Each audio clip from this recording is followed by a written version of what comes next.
xel waru ko sax mën a xalaat parce que da ngay indil réew mi guuta gi nga xam ni du mën a dem. Donc déjà elle a parlé de 30 départements yu mu gagné et elle a fait une précision bi nga xam ni ci loolu rek mënoon ngeen ko ci arrêté dafa ni je rappelle que 30 départements la ñu gagné alors que c'est 46 départements.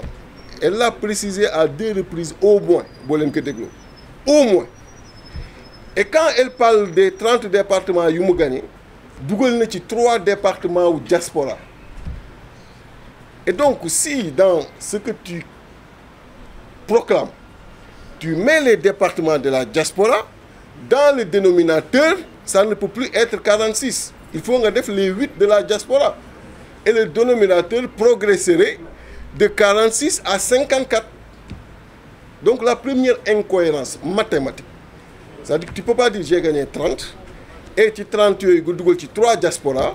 ni ça c'est 46 limitant seulement département au Sénégal yi alors que dugal ci 8 diaspora yi. Donc le dénominateur de jóge 46 jëm 54.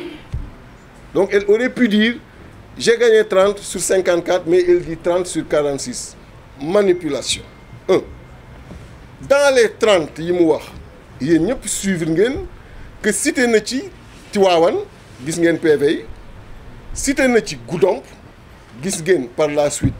PV yi cité na ci aussi Afrique du Nord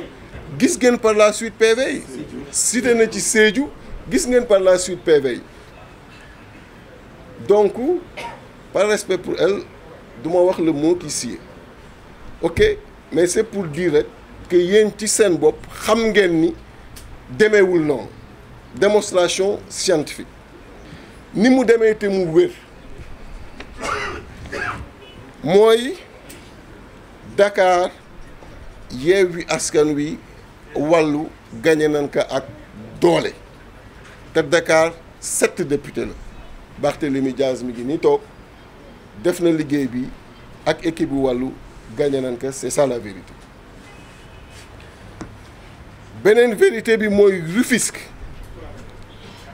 intercoalition bi gagné na ko ça fait 2 députés comptez avec moi. Beneen bi mooy Kër Massar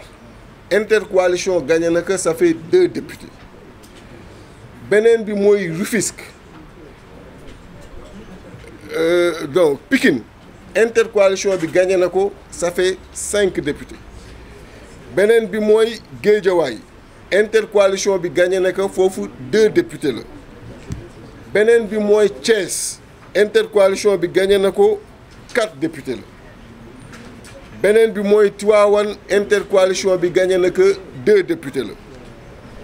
Beneen bi mooy Bignona intercoalition bi gagné na ko 2 députés la. Ziguinchor intercoalition bi gagné na ko 2 députés la. Oussouye intercoalition bi gagné na ko 1 député la. Kébémer intercoalition bi gagné na ko 2 députés la. Bambey intercoalition bi gagné na ko 2 députés la.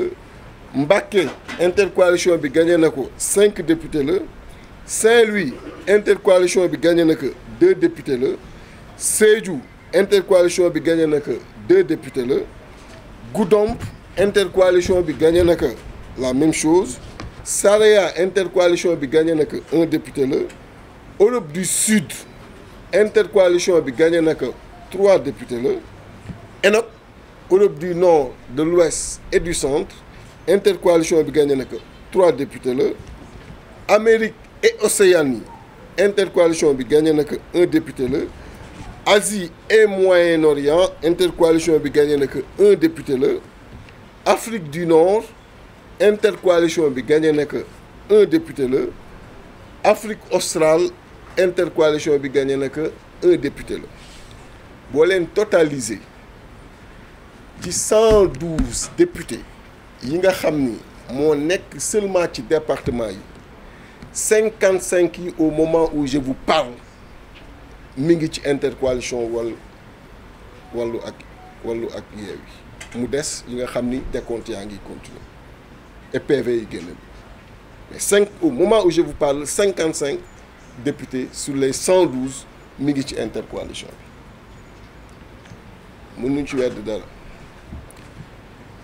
te boo leen xoolee département yi ma lim xam ngeen Sénégal ni mu tëddoo électoralement parlant wér na leen mooy département yi ëpp doole ci Sénégal moo tax dans l'analyse comme ñoom dañuy wax ay nombre de départements on est allé au-delà après démonstration que nombre bi mu wax conforme à la réalité on est allé au-delà parce que les départements n'ont pas le même poids électoral ñun département yi ñu gagné boo jëlee bu nekk le nombre d'électeurs ba fa nekk nga additionné département yooyu nombre d'électeurs yi day représenter 55%. Vous avez bien retenu le chiffre. 55% du fichier électoral. C'est-à-dire que ñun département yi ñu gagné boo jëlee seen nombre d'électeurs additionné leen day représenter 55%. yi ñu amagum boobu 55%. donc ça veut dire que ñoom lii nga xam ni tey jii nii moom la ñu amagum ñoom faites la différence day doon 45%. voilà les chiffres xam nga en mathématiques les chiffres sont beaux quand vous les présentez tout le monde comprend et amul manipulation moo tax koy gis muy wax te waxul chiffre rek xamal ne mi ngi manipuler nombre de départements laa gagné 30 jóge fa dem waaye kii lii ñu def nii defuñu ko parce que mënuñu ko def et jàpp leen bu baax li ma leen di wax nii pourquoi parce que après les 112 députés yi nga xam ni moo nekk ci département yi te ñu dem avec l'intercoalition la formule bi ñu teg en place discuter ak ñoom loolu très sérieusement ba wàqi leen fa wàqi yu metti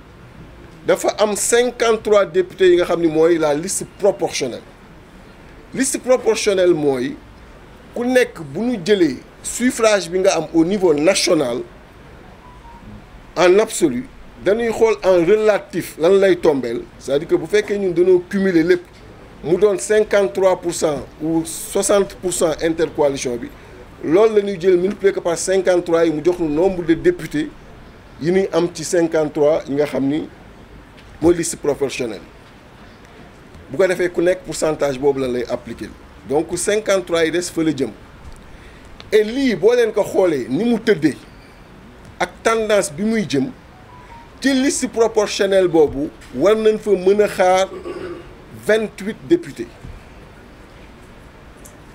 liste proportionnelle boobu moo tax ñu leen di dànkaafu parce que on est en train de suivre on sait que am na ay départements yi nga xam ni présentement ñoo ngi jéem a gonfler pour mën a li ñu leen wàqi ci département yi ñu jéem ko rattraper ci proportionnel yi parce que c'est à ce niveau que ça va se jouer moo tax département périphérique yi nga xam ni neen ñu mooy seen titre foncier ce qui n'est pas vrai parce que gis ngeen ci beaucoup de départements yi nekk tey jii nii au Fouta ni fa intercoalition bi ñëwee différemment de ce qui s'est passé moo tax on est en train de suivre de très près parce que la correction bi ñu bëgg def ñoom c'est à ce niveau pour mën a gonfler suffrage yooyu mu mën a ñëw ci liste nationale bi mën a rattraper ou permettre leen ñu décaler wu donc moo tax on est en train de suivre mais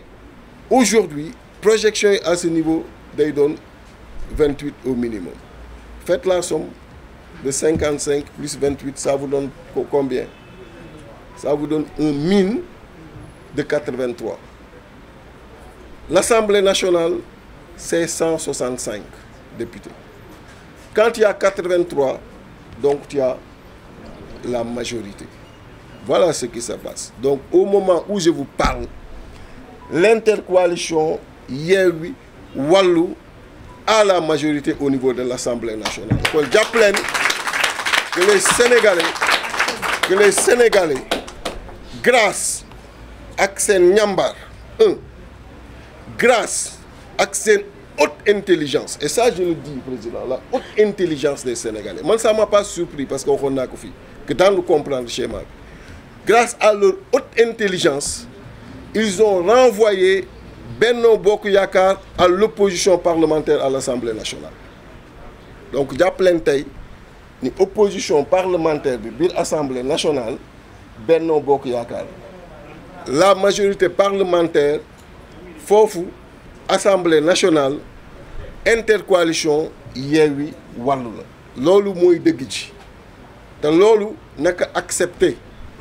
kon président de l'assemblée nationale ci intercoalition bi lay jóge Macky Sall bëgg que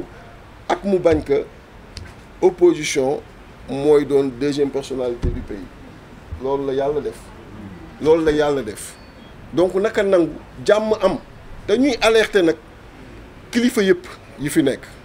ci lii nga xam ni c'est mathématique nit mënu ko bouger loo que ñu bàyyi xel ci fi Macky Sall jëm te madame Mimi Touré annoncé ko démb parce que du jàll te lu leen wax ni du jàll xam ngeen ko lu nu war joxe pour mu bañ a daal daan ko joxe parce que ay surseeg ay tëj ñaaleeg yooyu tey wuñu askan bi moo nu ko jaral kon nanu bàyyi lii nga xam ni askan bi dafa teel a jóg topp ñu fépp ci campagne bi xaar ñu ci nawet bi xaar ñu ci naaj bi jox ko opposition bi nanu bàyyi loolu ñu yóbbu ko assemblée nationale ñu bañ ko changer ci préfecture yi bañ ko changer ci tribunaux yi bañ ko changer conseil constitutionnel après conseil constitutionnel li mu jot a def comme ñoom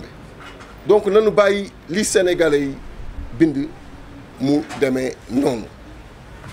kon lii mooy li ñu leen bëggoon présenter pour résumer que en 5 minutes en français c'est pour vous dire tout simplement que madame Mimi Touré, vous l'avez suivi hier, a fait